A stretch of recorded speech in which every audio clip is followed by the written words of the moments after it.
Hey there, it's Martin here from Manor York, and I'm about to go to work, but it's a good little 30-minute walk away because my bike has been destroyed. It's by myself, actually, to confess, and basically kind of rode it till it went lame, and so I'm now on foot from now on. But it's a lovely frosty morning with a blue sky, and so I thought maybe you'd like to join me on my walk to work, which is got lots of really nice places to see on my way to it, as you do in York. And seeing as I'm leaving York soon, I thought you may as well join me before it all ends. So let's go then.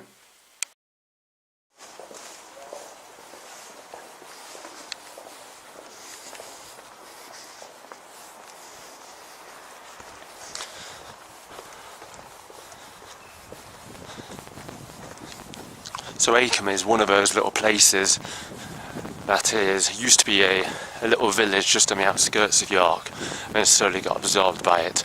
But it's not like the kind of boroughs and things that you get in London. It's a very small little place. But to be honest, not that impoverished. As you can see, there's like some nice houses over there in comparison, probably with gardens and things. But it just so happens that me and Rachel live in this one little grey spot, which isn't that nice. I'm sure there's a lovely, more nice part of Acomb.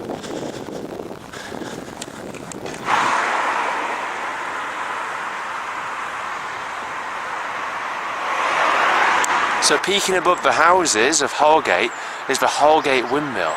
So basically, this was a lovely little country village just outside of York, and York had lots and lots of mills producing flour around the city, and this is actually one of the last surviving ones.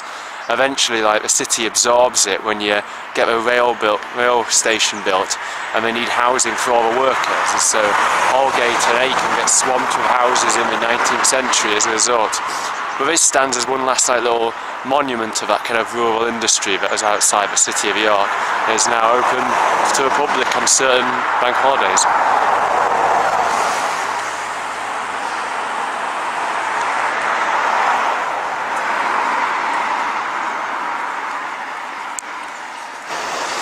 And here we have the Fox, which is one of the first kind of pubs built for the railroad.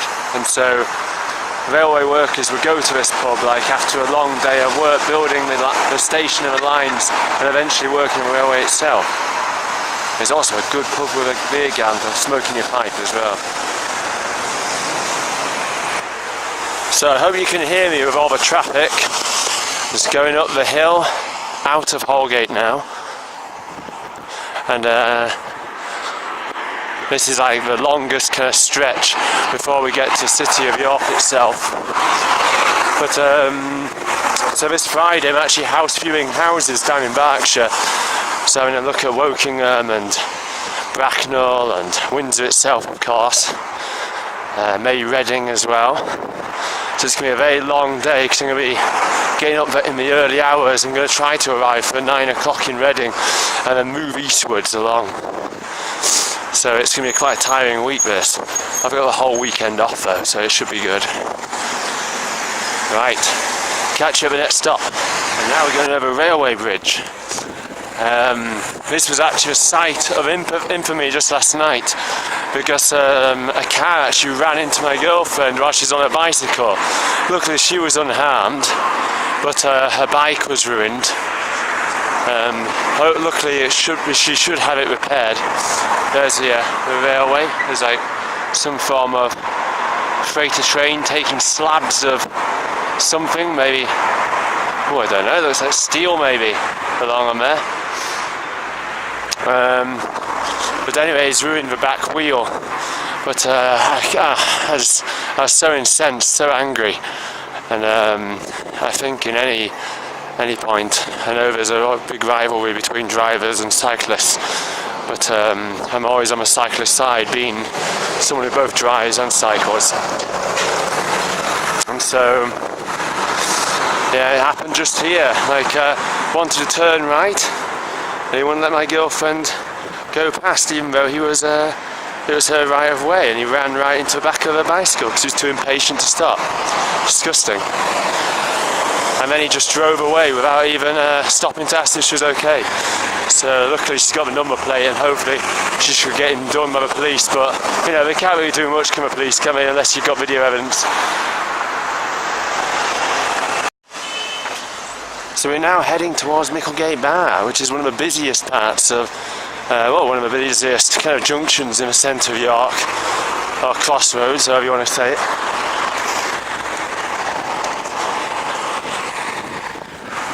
So just ahead of you is Micklegate Bar.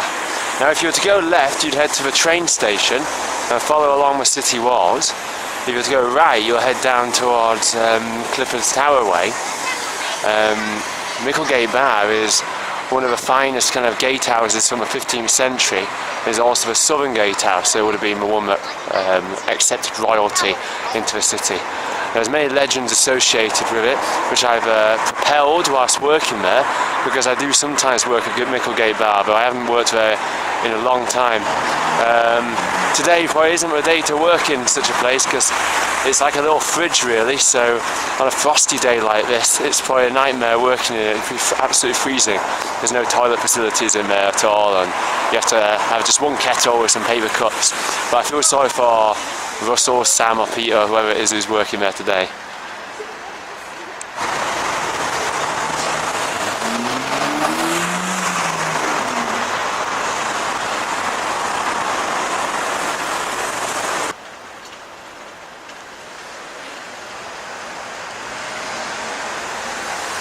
And so some of the stories surrounding Micklegate Bar are quite gruesome, but also quite amazing, because it's also the gatehouse that accepts the kings in, so you always come through this way. The only monarch that didn't do that was Henry VIII, but obviously he's a bit of a maverick, isn't he? Elizabeth II obviously did, Richard III obviously did, Henry VII did eventually, but we don't like him much here in York. And it's also famous for being the gatehouse where you put heads on spikes, so Richard Duke of York's head was famously put on the top of here. And also it is said from an old council record that women actually made a complaint that bits of flesh used to drop off from the pikes onto their dresses as they went out or in to go to market or what have you. There was two little doorways that are sticking out of the front that seemed to go nowhere, would have led to the Barbican, which would be the projection from the top. And now the word bar basically is just a shortened version of Barbican, and so you used to call gatehouses Barbicans in the Middle Ages. And so when we say Micklegate Bar, we're just saying Micklegate, gatehouse basically, essentially. But it's an old French word, of course. Anyway, we're going to go through these horrible Victorian arches that they put through. Or shall we just go on the road? Oh, I don't know. Let's go on the road. Let's go on the road. No one can stop me. There we are. So you've gone through Micklegate Bar and entered the city just like royalty. And now we're on the street of Micklegate, the Great Street, which basically does mean in Old Norse Mikkelgata, Great Street. You know, walk along this and we'll show you some things. There's some famous people who have been born here, like Richard Hanson, who I believe, of course, invented the hansom cab. No such people. But anyway, we'll get to the next point.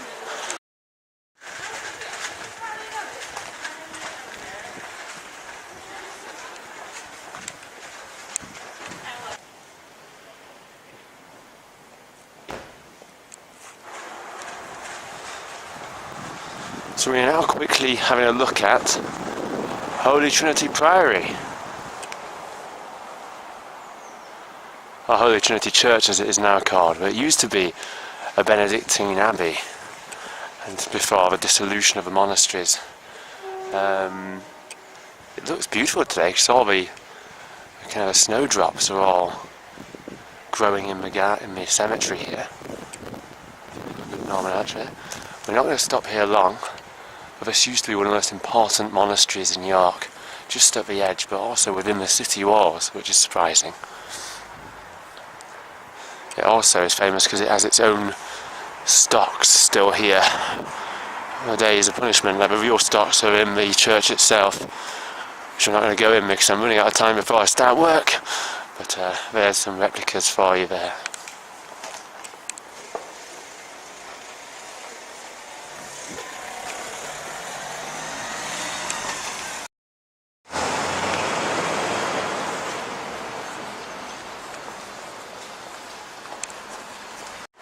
So here's Martin cum Gregory Church, and this is quite a lovely church because it's kind of a little bit like in disrepair, so you can only go and visit it now and again. It's not open to public all the time, but it's got some amazing medieval fragments of stained glass in it, and also it's said to be built on top of a Roman temple as well. I can't remember whether it was a Mithraeum or a Serapeum, but I'll have to see. Speaking of like Romans, of course, like Micklegate was one of the main roads into the city at that time when the city was Eboracum, a Roman fort, and also the street that I was walking along just before Micklegate was where the necropolis was, so the actual cemetery. And if anyone's ever been to Pompeii, you can imagine what the necropolis of York would have looked like. It was before, obviously, everyone started looting all the stonework out for housing or lime kilns or what have you. Anyway, off we go, heading over to the bridge and the river.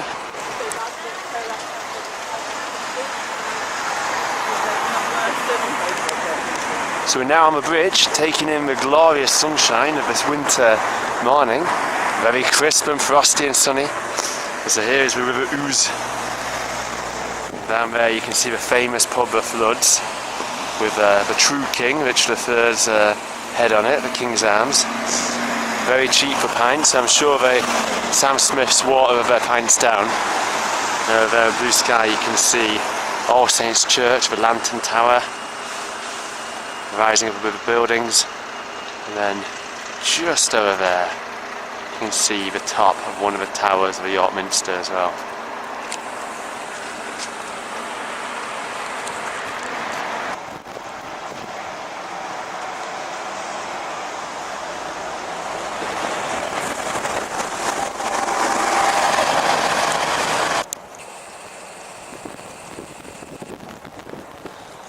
And so over there you can see Lendal Bridge with Lendal Tower, which is an alternative route. I can sometimes take that, but they decided to take a slightly more scenic route.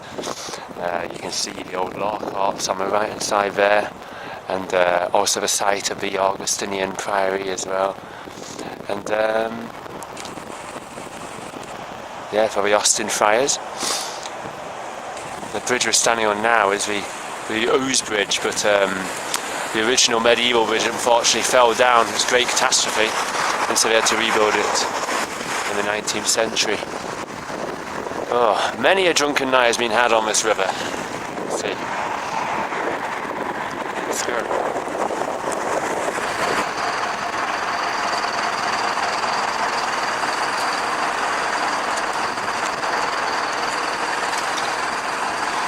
So we're at Coppergate, the street of the cupmakers, Coppergata, where we found all the Viking stuff.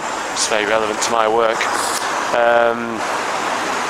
Down there is Castle Street, or Castle Gate rather, and that leads down to the castle, so Clifford's Tower. There, sadly, is the old pipe shop Choice Select, the last pipe shop in York, which closed down just about a month ago. The new website where we're going to put up, it's going to be called Buy for the Guy or something like that. I've forgotten it like a million times. I'm not so sure what I feel about buying off them though, because he closed the last shop in York so he could just be a vaping, kind of just open vaping shop space to the owner, which is a bit of a shame because it would have been nice to keep the traditions alive. But I suppose if you're not making money, what can you do? There's a Three Tons, one of my favourite pubs, one of the oldest pubs as well. And I've literally got 5 minutes to spare before I go down to work, which is just down this lane here. So we got 5 minutes just to show you this. One of my favourite churches in York. And there you go, that's All Saints Pavement Church. And that is one of the most lovely towers, I think, in the city of York. Of course, you got the York Minster, but the Lantern Tower is famous because apparently they used to light a big brazier in there so that during curfew time, so that people would know when to go to bed, and when the workers from a forest of gall trees could get back into the city, you see, so close the gates at a certain time. But yeah, it's got lovely lighting to it today. So anyway, off I go, down to Coppergate. Well, Coppergate Walk rather, and to work. Anyway, thanks for joining me on my walk into work today. And I'll hopefully make another video soon. And see you all around. Have a lovely weekend. Bye then.